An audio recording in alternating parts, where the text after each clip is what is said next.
In a late-night session, filled with tension and high stakes, the United States Senate made a pivotal decision that would significantly impact the nation's approach to surveillance and national security.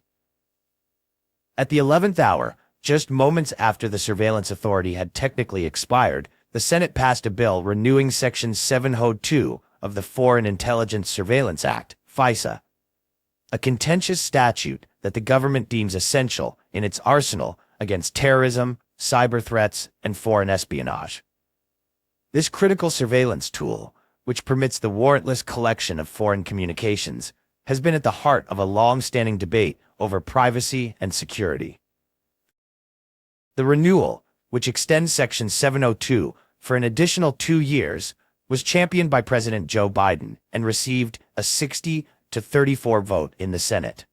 However, this decision came after a fierce battle that saw a coalition of progressives and conservatives attempting to introduce amendments aimed at curbing what they perceive as the statute's overreaching powers.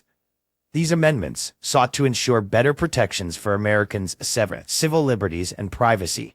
Yet, despite these efforts, the proposed amendments were defeated, and the bill was passed in its intended form, much to the disappointment of civil liberties advocates.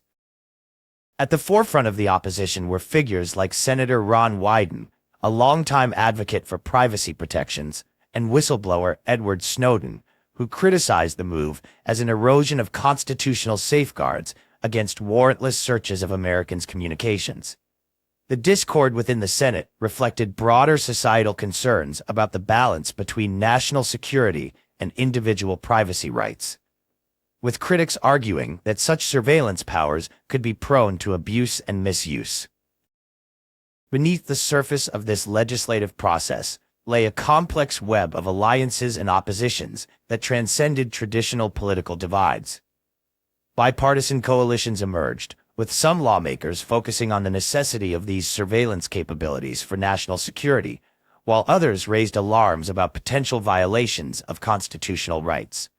The debate extended beyond the halls of Congress, resonating among privacy advocates, civil liberties organizations, and the public at large. As the renewed Section 702 heads to President Biden's desk, the nation is left to grapple with critical questions about surveillance, privacy, and security in a digital age. Proponents of the renewal argue that the authority it provides is indispensable for protecting the American people from a range of threats.